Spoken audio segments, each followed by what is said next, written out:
Hello and welcome to Talking Reds, a Nottingham Forest podcast hosted by myself, Greg Oram, and my fellow Forest fanatic from across the Atlantic, Mr. Richard Spray.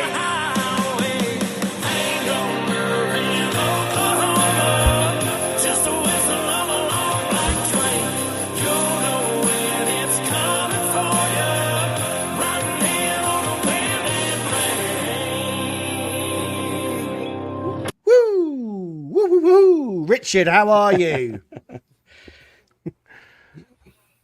You okay? Doing good. Thank you. Good morning, guys. Yeah. Great. I would say to anyone listening and watching, internet is playing up a little bit over in Oklahoma. So there's a little bit of delay on Richard.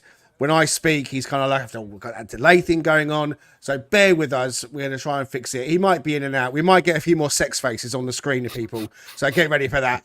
Okay, so the unbeaten start to the season. The unbeaten start to the season comes to an end as Forest lose at home to Fulham in a game that was somewhat flat from the very start.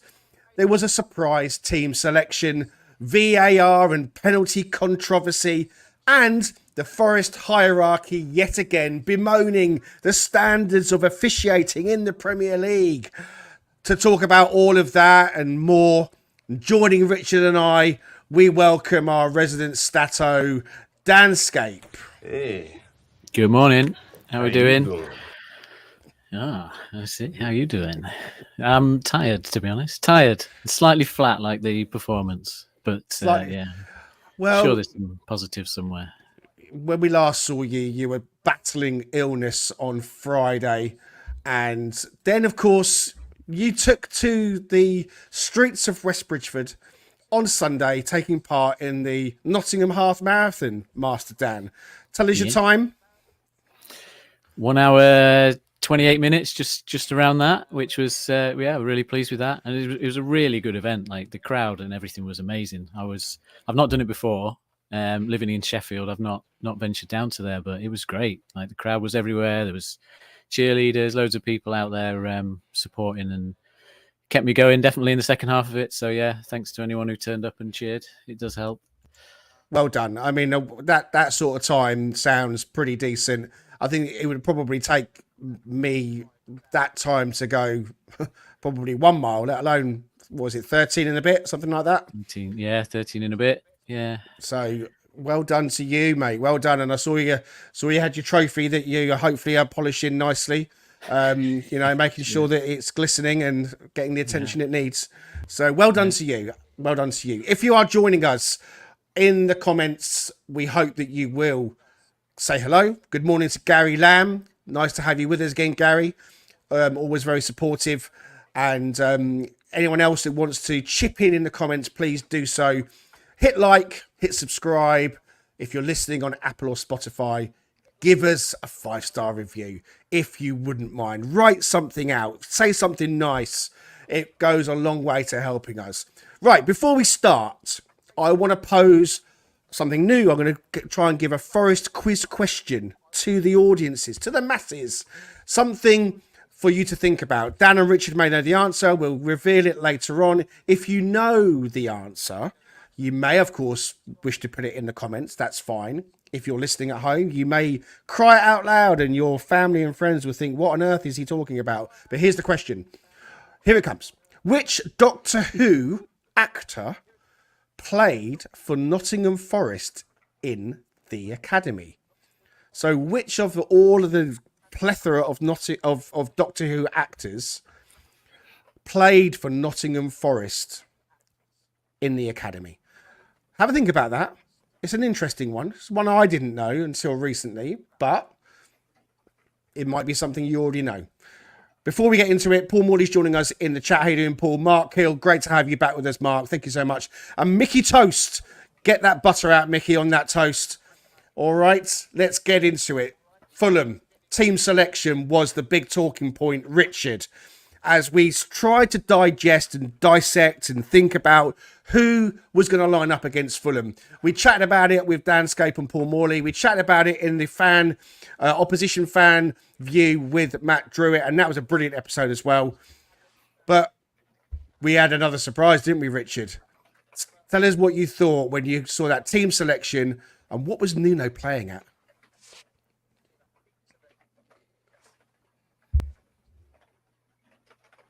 Yeah, my initial thought really was it felt very much like a mad scientist moment, like he was sort of tinkering with the overall lineup, tinkering with, just the approach to the match and what we're going to do tactically, formationally. And then, as the game unfolded, it became very evident that for whatever reason, we weren't fielding our best 11. We weren't taking advantage of well, not taking advantage of the fact, but augmenting the fact that our best player wasn't on the pitch. And when that kind of situation occurs, you want to try to have the other best players that you can that are part of that starting 11 be present, be active, and be involved in the overall flow of play. And it just never seemed to be there. We left Lang on the bench. We left Colin Hudson-Odoi on the bench.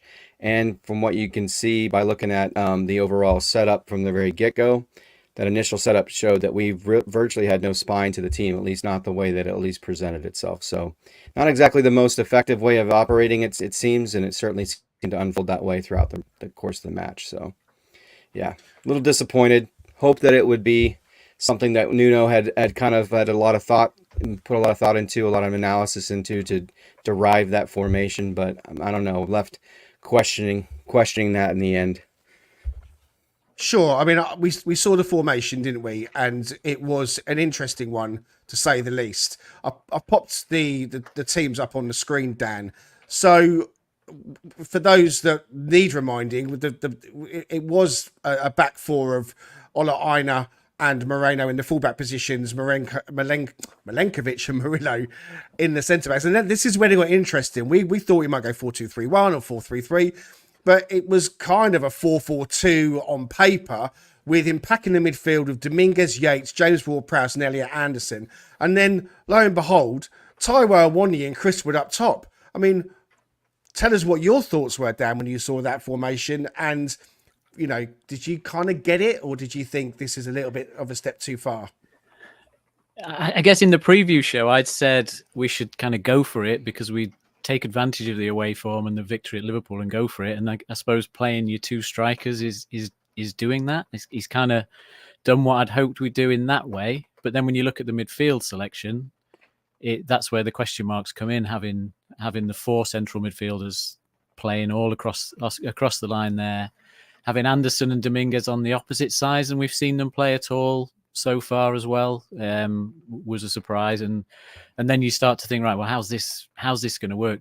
Completely unfamiliar to the players. And I think aside from the personnel not necessarily performing on the day, I think some of that was probably down to the fact they weren't that familiar with the system and the way we went about it. So I'm not sure exactly how we ended up here. I don't think Nuno's just got a love-in for 4-4-2 all of a sudden and channeling his old school Martin O'Neill style vibes. It's just I think they've obviously spotted something as a way to cause Fulham some problems, but I think the lack of practice in this formation probably didn't help. Well, this is it. I mean, it was something we haven't tried. I can't remember him trying two strikers in a game since he's been at the club. So I can't imagine that he woke up on Saturday morning and thought, you know what, I'm going to go with two strikers today. It must have been something that they worked on during the week. And clearly, in my opinion, Nuno was looking to nullify how Fulham play. He was looking to cut out any good play that they have from their wingers. And so something that happened early on, within a minute and a half, was that Marco Silva switched his wingers. It felt like Iwobi had been looked at as a player to target, and he switched wings immediately.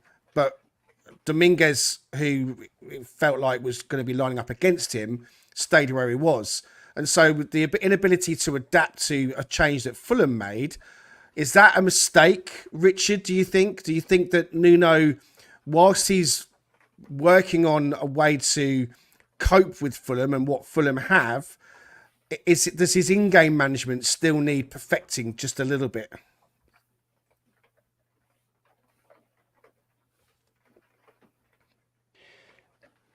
Sorry, Greg, were you posing that question to me? Yeah. Sorry. I was.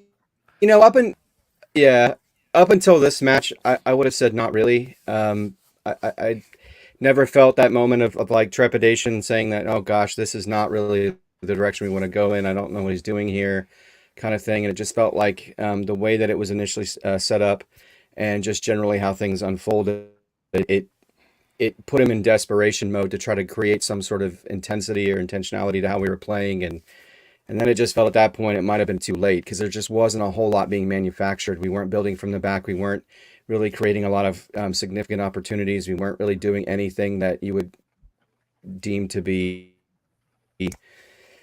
of significant note to really stress Fulham at the back or at any other area of the pitch. And so, yeah, I wouldn't say just generally as an overall whole that he needs to really reevaluate how he does in-game management and how he makes adjustments throughout the match per se. It's just, I think the way that he set up from the beginning, as we were kind of alluding to and talking about earlier, was just wasn't a lot of desire to see the team be on the front foot from the get-go where we should have been doing that, and it just never happened, never manifested itself. So it's disappointing that he put himself in an awkward position leading into the second half, even if the design was to slow down Fulham to a degree. I just don't think that was necessary. The way that we need to operate, and I think, Greg, you've said this, and you may have said this, and I just couldn't hear it because of my internet. Basically, the way that we should be setting up at home is to be more attacking minded and to be more intentional, to have, more intensity, to dictate the flow of play as opposed to allowing the other team to do that to us. And just felt like that's the way that we managed it from the get go, and so it's disappointing in that sense. So Yeah, I mean, Dan, I was going to say to you as well. I mean, we're at home, right? So shouldn't we be thinking about how we're going to play rather than the opposition? And aren't expectations at home a real thing where you think, well, look, we should be on the front foot. Let's not give a damn about how they're going to play. We've got our game. Four wingers on the bench. I mean, this is on Nuno, isn't it? I mean, this whole selection formation and so forth, and the fact that it didn't work out is on Nuno, right? I'm not going to say that now. I think there's more to it than that. It's not.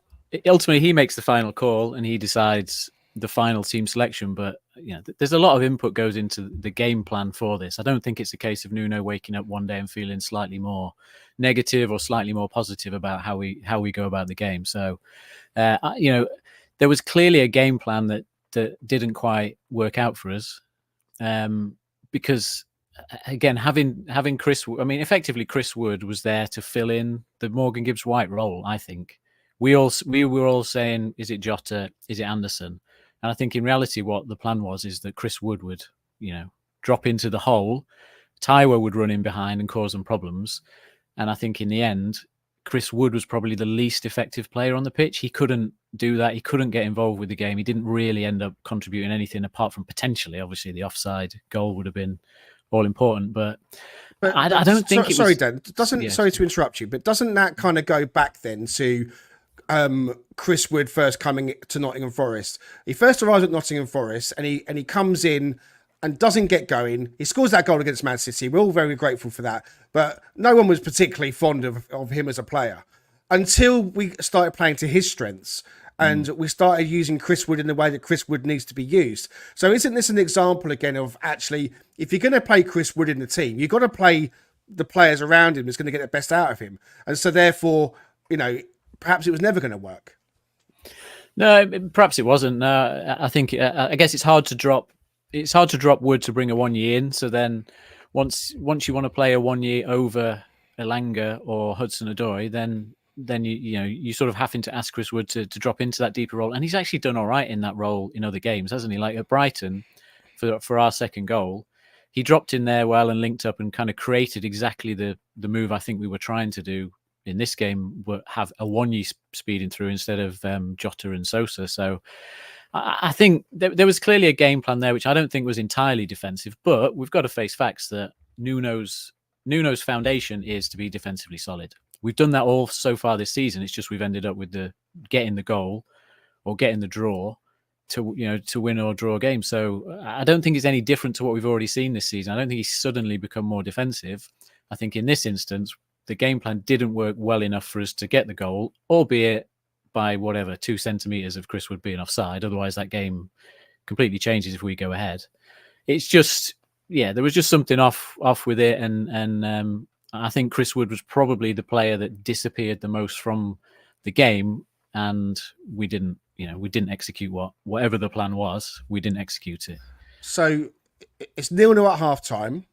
So the first question is, was the plan working? Some might say that, we're going into the break 0-0. We're not losing the game. But then he takes Taiwo off for Elanga. So that halftime substitution, again, you can only imagine that Taiwo has felt something, because if you're going with Taiwo and Wood up and just till halftime only, and then just bringing on one winger, that again just doesn't make any sense to me. So I can only imagine that change was made because Taiwo had felt something. So, giving Nuno the credit, plan was working. And then the other thing, Dan, as well, looking at it from this point of view, let's suggest that penalty isn't given, the penalty they got, which we all agree was soft as anything. Let's also suggest that on a Callum Hudson-Odoi scores when he put it over. I mean, on every other day, he's putting that in the back of the net, right? Yeah. So I know that we're talking about lots of ifs, buts, and maybes here, but let's suggest, or even that Chris Wood isn't a millimetre offside. Let's suggest that he is onside. All of a sudden, Forest are winning the game 1-0 or 2-0. Nuno would be touted as a tactical genius, wouldn't he? Yeah, exactly. And I don't think you can. This is the trouble: is if you go in too hard on the manager when they try something different, then what are you ever going to expect them to do other than just stick to the same formation? It's not like if we'd lined up with the 4-2-3-1 that Fulham would have been completely shocked and unable to adapt to what our threat was. That's what they were planning for anyway. So I don't think the simple switch of just saying, right, wrong formation, it is, and if we'd just done this formation, the result would have been different. It always comes down to moments, doesn't it? Like when we beat them 3-1 at home, we scored after 9 minutes, and that just completely changes the game. That means they come forward, we can counterattack to our strengths and so on. And like we're saying, if Chris Wood's goal counts, we go ahead, Fulham come out, that is when you bring on your wingers, isn't it? That's when you want Callum Hudson-Odoi and Elanga on to exploit the space that's left behind. As it happens, it went the other way around. We're chasing the game, and we're not as strong in that, especially without Gibbs White, who is the guy who's going to unlock the opposition. So we were talking about the fact Gibbs White was going to be missing. Everyone was talking about that. And we want to put a team out that can cope without him. So again, it comes down to Nuno's choices. The straightforward thing to do would have been to put Elliot Anderson in the 10 role, because that's what he was brought in for, wasn't it? To be an understudy to Morgan, and stick with our regular formation of the wingers and the two in midfield. So why wouldn't he have done that? That's what I'm kind of posing. Why would he not have gone that way? Where Elliot is a good player. We've seen that he is very good on the ball. The Geordie Maradona after all. So that to me is still a little bit of a head scratcher. He's gone in a different direction. Being without Morgan meant, in my opinion, that you just cater for that missing man. But he decided to put other players on the bench, Hudson-Odoi, Elanga, and so on, and really change it up. And I felt that, in hindsight, it was possibly a little bit too much. But it's easy to say that in hindsight. At the time, when the team came out, Nuno's got credit in the bank. I was thinking, well, look, he's been great this season. I criticised him last time round. I'm on board with Nuno. I trust in what he's doing. The connection with the fans is growing stronger game by game. It's a really good feeling around the City ground. There's a really good feeling around what the team's doing at the moment. If this is what he's going to do today, a 1-knee up top with Wood and 4 in the midfield, then I'm fully behind him. I might not get it, but that's not my job. My job as a fan is to let Nuno Espirito Santo pick the team. And obviously criticise him in the aftermath, as we are doing now a little bit. But ultimately, he went with a tactical formation and a tactical plan that at the time I was right, let's get behind this. The fact that we lost the game 1-0, I mean, there's so many variables and factors, and there's so much context to that defeat, isn't there? It wasn't like we were overran and the formation didn't work and everything was a disaster. We were in the game and we had chances to win the game, and Fulham didn't really put us in any more danger apart from the penalty goal. We gave them more space and more opportunity in the second half when we made our changes, I think. And Emil Smith-Rowe, who had been kind of stifled in the first half, I felt he had more of the ball. And then Aina at right back seemed to be, getting, not, I wouldn't say swamped, but there was a lot of space there and the ball was coming down that wing. But Fulham were probing, they were trying, they weren't really getting anywhere. And if anyone was going to score, I felt it was Forest. So let's just go back and get your view, Dan, on the penalty that was given. Lots has been spoken about the penalty. It's been it's another VAR decision coming in. The referee on the day didn't give it.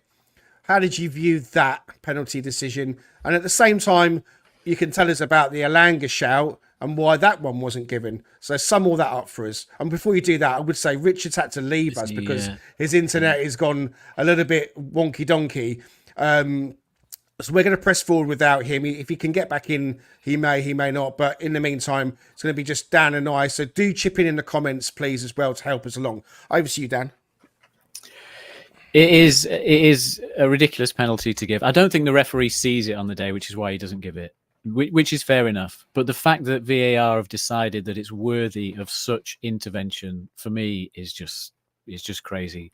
The threshold for penalties should be much higher. They should be, they should be obvious fouls that are affecting, obviously, the attacking team.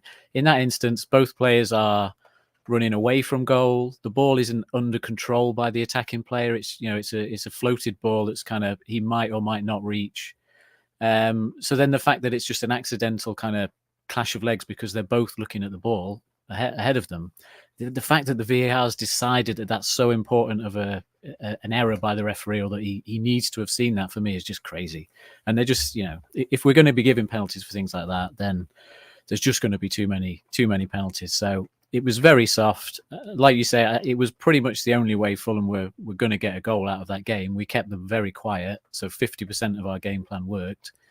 And it ultimately decided the game because they are very good defensively. On the day, Fulham were very good defensively with Anderson at the back in particular. So once they got the lead, it was always going to be very difficult for us to break them down, because our game plan was to bring on the wingers and get in behind them if we were in the lead, I think, to get that second goal. Whereas once they sit back, it's very hard for Alanga to play to his strengths, isn't it? On the Alanga shout, if you give the first one, you have to give that one. I think that's more of a kick, and that's more because Elanga's got the potential to actually get the ball under control there and go towards goal, and then his leg's taken out, and the referee sees that one. He has a split second in that instance to say, no, it's not a penalty, and he does the big arm wave thing. The difference is that he's watching that in real time live, whereas the other one, he spent quite a long time looking at the screen, from what I remember, like 2 or 3 minutes watching every angle in slow motion. And you're going to convince yourself there's a foul if you watch it 5-6 times, different angles, slow motion. Whereas if you just see it once in real time, you're going to be quicker to dismiss it. So you can't even compare the decision making on that, I don't think. And that's where VAR has to be consistent so that you get a consistent decision.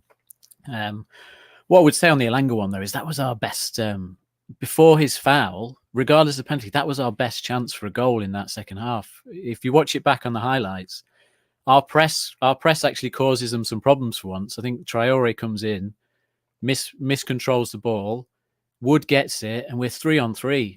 And if Wood's ball is better into Alanga there, like ahead of him, Alanga should be just taking a touch and a shot on goal.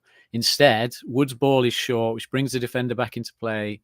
Alanga makes the wrong choice coming infield rather than carrying on to the byline and probably crossing it back in, so the defender can get tackling. So that whole move was incredibly frustrating.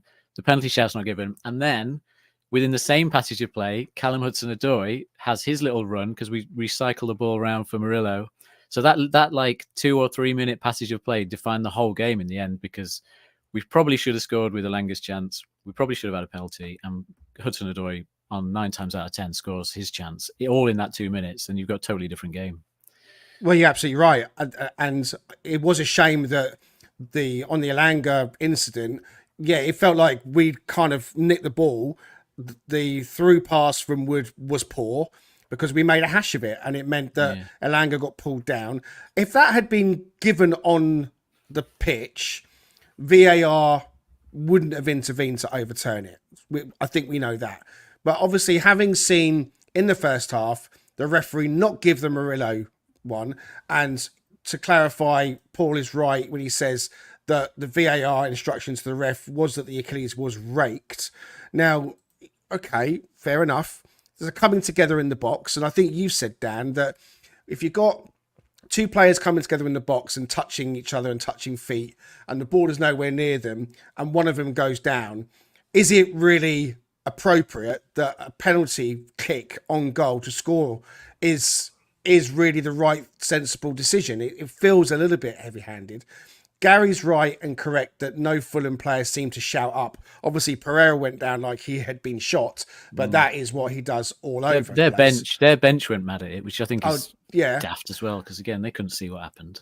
But the fact that the referee says no, for whatever reason, whether because he's seen it or not, the referee saying no penalty, I'm with you. On the Elanga one, if the referee's saying no, the VAR surely should be saying, look, I think you need to take another look at this, have a review, because it just feels completely off. And then we go back to last season, back to the Everton game, when, Ashley Young effectively kicks through onto, I can't remember which player it was. Gio Reyna. Gio Reyna, wasn't it? Who had control of the ball. Who had control of the ball. Yeah. No penalty. The inconsistencies are rife. I mean, it's a fact. On another day, Callum puts that away without a shadow of a doubt. I mean, he went for power, he went for precision, and to see it go over the bar was agonising. It's just a bad day at the office when it comes to it. But it really was a 0-0 game that perhaps no one deserved to win. We were beaten by officiating decisions. The fact that they chose not to refer, not to have another look.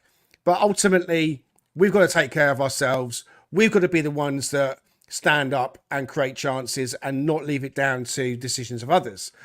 So, yeah, I think that we file it under a bad day at the office and we have to move on. But one thing that did come out after the game, Dan, it's interesting to get your thoughts on this, is the Forest hierarchy again choosing to, release comments or leak comments about their concern over the poor state of officiating in the Premier League. Now, we had this last season where, we were making statements and we were saying things on social media and it all blew up. And I was hoping that we were going to have a much calmer time of it this time around. I think I said last time, we don't want to be that team, that club that are constantly poking back at the officials because things don't go our way. We've got to pull our socks up and get on with it. But yet we had the Morgan Gibbs-White second yellow that the panel agreed shouldn't have happened. So that kind of indicates that we were right to feel aggrieved. And then we've had this set of officials deciding in the game, or the VAR at least, that he's not going to refer our penalty. So again, we're feeling aggrieved. Should the Forest hierarchy be keeping their counsel at the moment? Just a little bit. They had the chance to vote with Wolves in the pre-season to get rid of VAR, which I think is not the right thing to do. I think there's a place for VAR, and we can talk more about that in detail. I'm interested to find out what people in the comments think about VAR. My quick opinion is that VAR is a good thing. It just needs capable humans, people that are capable and intelligent and know what they're doing. Because I feel like at the moment, the officiating in the Premier League is left wanting. But should the Forest hierarchy be just keeping that back a little bit? We're only 6 games into the season, Dan. It's just not their style, is it? I just don't think it's. I don't think it's the way they see football or what they want from football. I think they want to have their opinion on it. They want to have their say on the performances of the team, I'm sure, behind the scenes and things like that. And when it comes to referees deciding games, then I think they want to make their feelings known. I think from listening to some other interviews and things, they're clearly quite emotional about football like we are. And I guess it's in some ways I could see myself doing the same thing if I was in their position, wanting to vent your frustration and things like that and try and get your emotions out, as much as obviously trying to end up running as a professional club. I don't know what I'm assuming other clubs don't see what we see in the media. At least this time they went via a journalist rather than just putting it straight onto Twitter. So it'll get a little bit less attention from the wider, the wider football audience, I think, than the tweet did last season. And it wasn't obviously as damning a comment this time. They're just saying that the standards aren't what they should be. And I think they're right. The standards aren't what they should be. The decisions that you're getting they're just making too many decisions a lot of the time. So I don't think there's much point there. I don't expecting that our current ownership are going to change their ways on that one. VAR in general, obviously, was brought in to make or to be sure that clear bad decisions were eradicated from the game. Get my words out. Sorry. We've had instances before VAR with the Lampard goal in the World Cup and other various things. I was very happy with goal line technology. I thought goal line technology has been brilliant. It's worked beyond any measure. It's fantastic. The watch goes off. You've got the Hawkeye system or whatever they call it on the line as well. So the goal line technology is superb. But that's literally purely down to technology. So it's a black or white thing, isn't it? When you start thinking about the subjective or objective, whichever way you want to kind of view it, and bringing a human into it, it gets a bit messy and it gets a little bit where the inconsistencies start creeping through week on week. One thing I'm not a fan of when it comes to officiating, I don't know how you feel about this, Dan, just kind of like broadening the conversation a bit on officials, is when it comes to the big games, and when I say big games, I mean Man United v Man City v Liverpool, Arsenal v Tottenham, for example. Should it not be that any of those Premier League officials are good enough to referee that game? And what I mean by that is it seems like the same one or two select referees are the same ones that are selected. So are the Premier League effectively admitting, look, we've got one or two really good ones and the rest are a load of rubbish? Yeah, it's a good point. Yeah, because it does happen all the time, doesn't it? And we've seen it that when we get Michael Oliver as a referee, we tend to not have the same grievances after the game, do we? We tend to think, well, okay, yeah, there's the odd decision, but generally we think the game has been refereed to a better standard, and he tends to be the guy that does the big games. There's a few others. And look, we do have a few referees that we almost expect when their name's announced that, there's going to be some talking point here. There's going to be something that goes wrong. So, yeah, it's a good point. They're obviously not going to admit that, but maybe that is the case behind the scenes. The bigger challenge is how do you fix it? Because obviously we know the idea of going out and being a referee in sort of lower leagues and things like that, and then working your way up is not for many people, is it, these days, especially with the level of scrutiny you get. So then it's hard to, we're sat here scrutinizing it, saying, this, and then who's going to take that job on? So how do you, It's interesting you say that. It's very interesting you say that. And this, actually hadn't occurred to me until you even mentioned that. For the very first time, my son Orlando had a proper match on Saturday last week. He's joined a new team. He's been playing football for a while, but we joined a new team and it's under 8s. So it's only 5-a-side. We get down there and the pitch is set up properly. It's a proper like kid-sized pitch with kid-sized goals set up for under 8s 5-a-side football. The setup is great. On one side of the pitch, you've got a nice rope barrier that the parents and the watchers stand behind. And on the other side is for the home team and the away team. The away team came from Harlow. We're in Cheshunt in Hertfordshire. So they all had their kits on and my son's team had the kits on. And they even had an independent referee in his full kit, adult, arrive. So I thought, this is a great setup. These kids feel like they are involved in a proper match. And the referees arrived. They play 20 minutes each way, but they do it in quarters. So play 10 minutes, have a quick break, go to the next 10, have a proper half time, and so on. The reason why I bring this up is that I've never seen anything like it in terms of parental or audience participation. Yeah, By participation, I mean abuse. Because the referee, one kid from the other team took out one of our players and he was down and this little boy wasn't getting attention. Remember, they're only 8. So the dad ran on to the pitch And because obviously he was concerned about his son, the referees turned around and said, "Get off the pitch," which wasn't possibly the best way to handle it. Then they started effing and jeffing at each other. So that set the tone straight away. So then all of a sudden, other audience members or crowd members or watchers, whatever you want to call them, are getting involved. And then there was another foul. And then this mum just went for it. She was chucking abuse, effing and jeffing at the referee, hurling abuse at him. I mean, we're talking about 7, 8-year-old kids here. I mean, it was pretty full on. And in that moment, I thought, my God, who would be a referee at any level? He's come into this game for under 8s where you'd expect it to be pretty peaceful, pretty good, enjoy the game, everybody, boys and girls were playing. And you'd hope that parents would just see it for what it is, a chance for their children to just enjoy football. But my goodness me, his decisions were screamed at. It was abuse on a level that I didn't expect.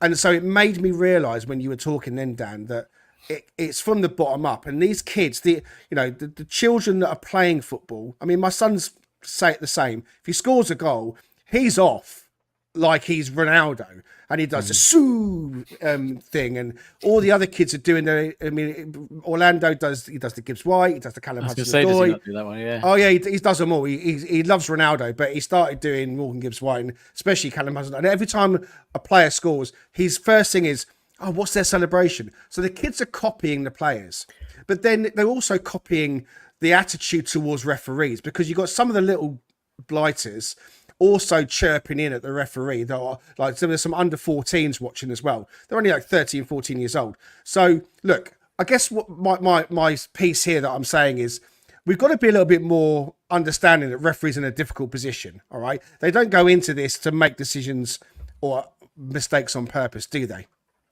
No.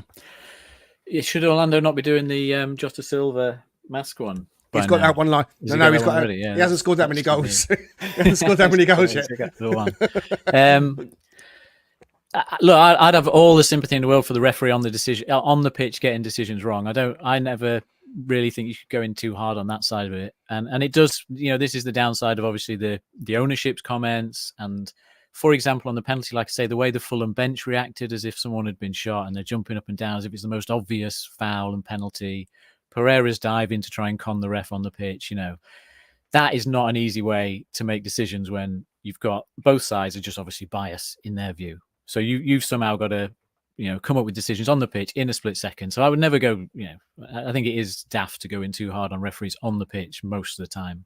But that's obviously what VAR is for. So when VAR starts intervening on daft things, and that's when you're like, well, what are you doing? You don't need to intervene there. There's not a mistake. Why are you getting involved? That's where I think you can question it. But yeah, the things spread down, don't they? The reaction of players on the pitch, everyone sees it, everyone copies it, and it's not easy to fix if that's the environment you've got to work in, because who would want to do it? It's easier to be a VAR referee, isn't it? If you can sit in a room and watch things on screen and make a cold, clear decision without someone shouting in your ear that it's their way only, or it's their way only, or abuse, or whatever it is, then that's got to be an easier way to referee the game. But unless we're going to get to a point whereby you've just got like a refereeing robot on the pitch and everyone's making the decisions from a room somewhere else, and this robot just blows the whistle on the field or something, then you're always going to have the human interaction and you're always going to have the pressure. So it's a massive challenge to be for Howard Webb or whoever to keep bringing these referees through, because to some extent the easiest level you probably referee at in terms of abuse and all that side of it is probably the higher up you go. But then you get the pressure of the scrutiny afterwards, because everything's filmed, everything's recorded, everything's watched 10 times to try and almost find a mistake. So there's no easy way. Yeah. I mean, look, we've spoken in our WhatsApp group about the impacts of VAR in NFL and also how it's used in rugby. There are lots of different sports doing it well, and there's lots of different countries using VAR in a much better way than the Premier League. I think the MLS is quite good, but they're used to having that kind of system in place. So maybe it comes down to a level of training. I don't know what you think about that, but for me, it feels like a lot of it is to do with just implementation and sense and the level of training. For me, Howard Webb's got to go. I think there's so far been too many mistakes under his watch, and for me, he hasn't got a grip on things. But we don't want games refereed from Stockley Park. We definitely want the man on the pitch to be the one that has to say so on what goes on, or maybe not. Maybe an overhaul is needed in terms of, the VAR is an equal referee. He's watching the game and can intervene at any time. Who knows? It's a very, very difficult one. Okay, I want to just quickly say thank you very much to those in the chat that are contributing. Hi to Nick. Nick said that he's very, very sorry that he didn't hit the like. He hit the dislike. I hit the like. I didn't mean it, or dislike. Whichever way it is, if you're hitting dislike, I think you can undo it. So go ahead and undo the dislike and hit the like button. Either way, we thank you for trying to follow along and all that kind of stuff. Other people talking about their experiences of viewing referees and so forth. Richard, I think, is hopefully back with us. He's trying to join in from an iPad or from somewhere else. So I've added him back into things. But before we get him involved, I'm going to quickly play this. It's the cheese. It's lunchtime, Dan, so it might make you a little bit hungry. 25 seconds of music if you're listening, and here comes the cheese on screen.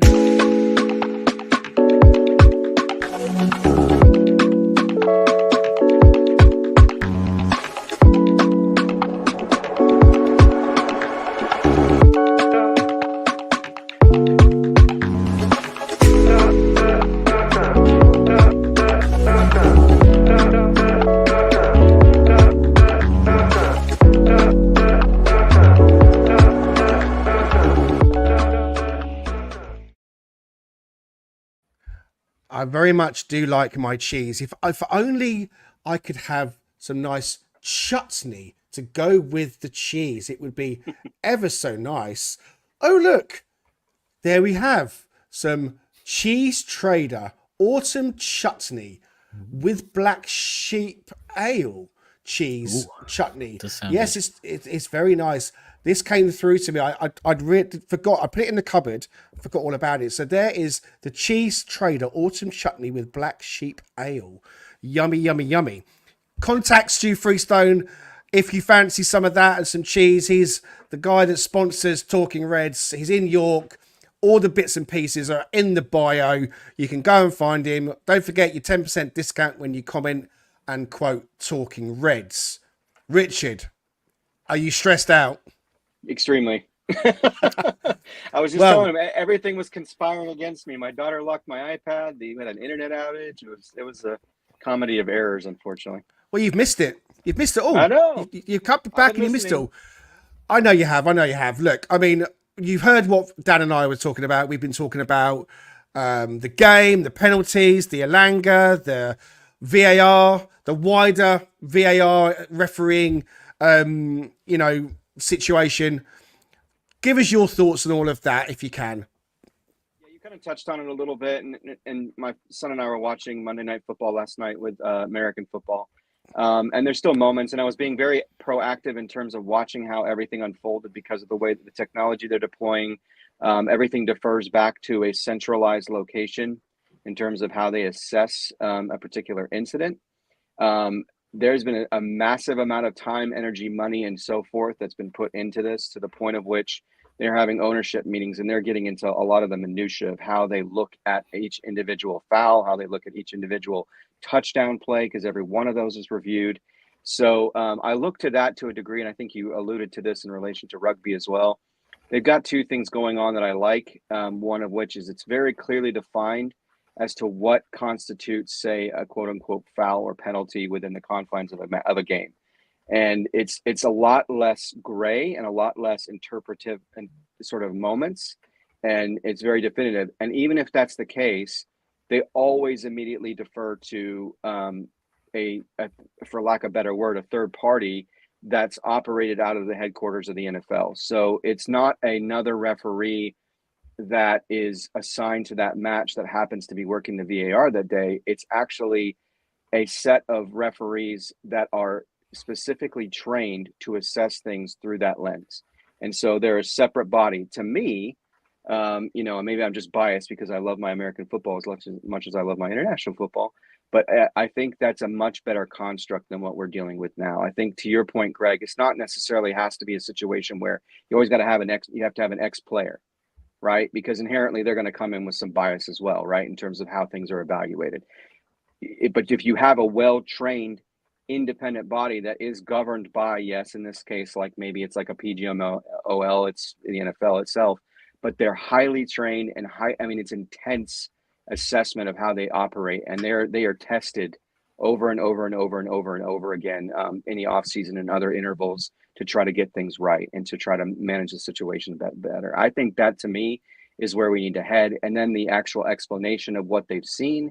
I know that might extend the time of the match, but at least it gives us as fans, and I think the people who are watching it, an opportunity to understand how they evaluate it and be a little bit more transparent. So those two things combined, I think, make it a lot better circumstance for most and a lot more digestible if you're going to keep VAR. Because as you pointed out, it's not that VAR is terrible, and I think Fletch has said this and others have said this. It's how it's handled and the individuals that are involved and the inconsistencies with it, which how they manage and evaluate those situations and those particular events that can have a significant impact on how that match turns out, as we saw. Because we saw Fulham did nothing really through the course of that game other than that one moment. And that was questionable at best, in conjunction with how they chose not to assess the Alanga situation, which in my mind looked more obvious, even though it was still soft. So, yeah, that's where I'm at with that. I think there's a lot that we can do with this. There's plenty of money to invest in this, that's for sure, to make it right. Because otherwise it just makes it to where at times it's too frustrating for us as a fan base, and it's too frustrating just watching the game in general. We all say that, the game is lost. Well, I don't know if it's that situation, but it's certain to inch that way just based off of how things have unfolded for us in particular. So Bruce is saying that you probably just slept in, but that wasn't the case, Bruce. Richard was here from the start, and obviously internet and all that kind. I mean, are you sure you're okay, Richard? Are you feeling better? I'm great. Fine. I'm fine. Totally fine. I don't know why it's coming out all loud and squeaky, because really, I'm fine. I had that in my head when you were kind of like running around and being trying to get yourself all connected. Yeah. But, ultimately you adjust. We were on a break. Oh, yeah, I've got loads. I'm sure. So, look, we look ahead to the weekend on Sunday. The women's team, quick word on those, fine Forest players as well. They snuck through in the first round of the League Cup. They booked their place in round 2 thanks to a 1-0 win on the road, thanks to a strike against Cheadletown's Stingers. And they now face Division 1 Midlands League leaders Peterborough at home soil on Sunday, October the 20th. Now, the women are back in action at the City Ground this coming Sunday. They're going to be kicking off at 2 p.m, which is the same time as the men's team are kicking off. They're going to be taking on Halifax FC. Halifax FC are struggling near the bottom, second bottom in the league. They've got just 1 point and a minus 25 goal difference. Forest women will be looking to put in a performance and lots of goals as well. Get down to the City Ground if you want to see a live game. As I understand it, the Forest-Chelsea match is not a live game, as in it's not on Sky, but there are ways and means. So yeah, Forest travel to Chelsea. They're going to be in the capital this weekend. In London, that's right. So let's have a quick word on that. We're going to do a proper Chelsea preview. So do we need to get back to... I want to say winning ways, Richard, because winning away from home has never been easy, although our start to the season has been good. Do we need to get back to not losing? Yeah, and I think we've got some opportunity here because Dan's favorite guy is back, right? Willie Bally is ready. I think this is one of those moments where it shouldn't be too complicated. Let's not do what we did in this last match. Let's make it very clear. Let's make it very...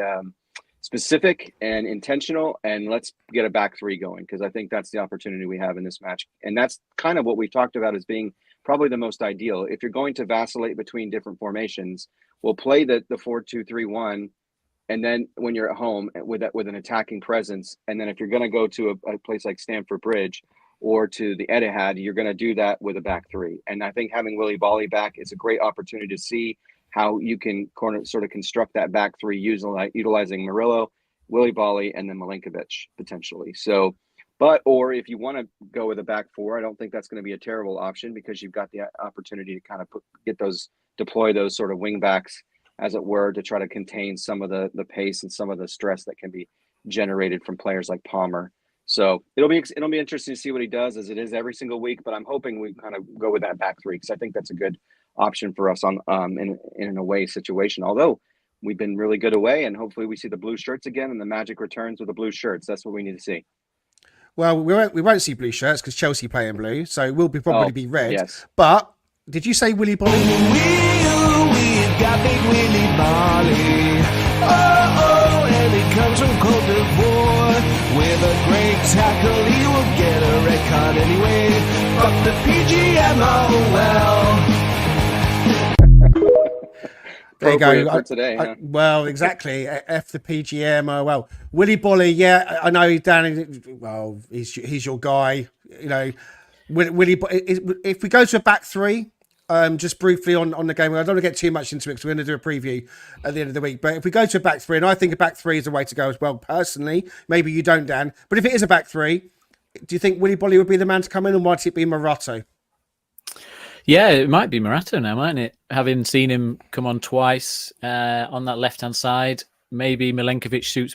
I suppose the question is, would you want Milinkovic or Bolly on the right side, having to be a little bit more mobile? Obviously playing not in the centre there, so maybe I'd go Bolly for this one. But I think I'd go back four, to be honest with you. I think I'd just expect us to do what we did at Liverpool, and I think it suits us again because we're really good defensively. And that's not just the back four, that's the midfield as well. We're just really good. Even against teams that have got a lot of threats, like Chelsea, we can keep them pretty quiet and do a classic away smash and grab, whatever you want to call it. So I don't mind whichever way. I think we're better set up to get something from Chelsea than we are Fulham at home at the minute, the way we play. Yeah. I mean, I was at the game last weekend and can't get tickets for this one, so if anyone knows anyone, I'm looking for 2 tickets for Chelsea. I'll put that out there. But yeah, I think they're astonishing on the break at the moment. The way they dismantled Brighton was scary. We know about Cole Palmer. He scored 4, could have scored 7. I think he had 2 disallowed or 1 disallowed, and it was a bit of a rout. So I'm expecting low block.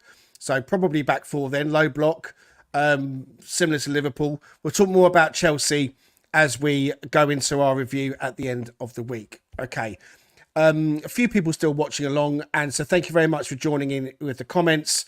It always helps us, of course, if you are kind enough to subscribe and push the button for liking as well. So another shout out for that, and listening on Spotify and Apple. Again, please do the necessaries and leave us a review if you can. Going to put a quick shout out and say hello to my dad, actually. My dad watches the episodes, and he doesn't say much to me after, but I think he's watching along. So Dad, never comments, but if you're watching, thank you very much for doing so. Your support is very grateful. Okay, so that brings us to the end of this episode. Gives me enough time to say that we're back with the One With series. We've got a load of guests booked in to do our series of the One With, where we put a guest in the hot seat. We talk about Forest, we talk about the guest. It's a bit of a twist. It's a little bit of a more different content. It seems to work quite well and resonate. So we'll have more of those coming up very, very soon. In the meantime, Richard Spray, you made it back to us. I didn't think you were going to, but you did. You did make it back, and I'm very happy that you did, because I feel like I'm losing or missing a part of me when you're not next to me on the podcast. So thanks for making it back, buddy. Anything you want to say before you depart?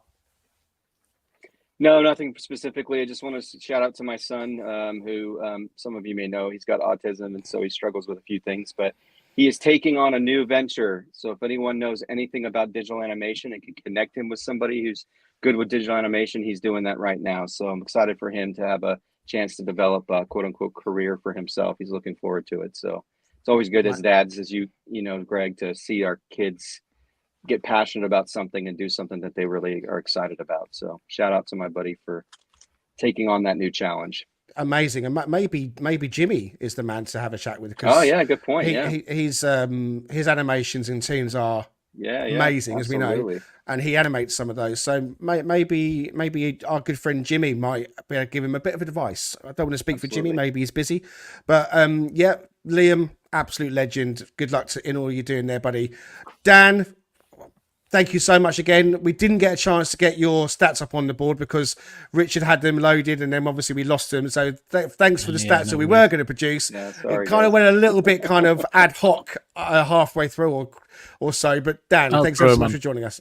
No worries. Thank you for having me. I'll throw them up on Twitter. We can look at them then. Is this the first defeat of the Talking Reds era? Is it? It is the first defeat. It is because but we kicked off just before the season closed, and so we managed to capture, I think, just the last couple of games or the last home game. Oh no, maybe actually the Chelsea match. I think we were out before Chelsea. Yeah, it was right before Chelsea. Yeah, so we had Chelsea at home. Then. Stats wrong. Yeah, come on, Statto, sort it out. Okay, listen. Great as ever to have you joining us. Thank you so much for your support. Comments that appear on YouTube in the aftermath, always read. We try and reply. We always reply to everybody. So please do comment along if you're listening later. But in the meantime, Dan, Richard, thank you ever so much. This is Talking Reds, and we'll see you soon.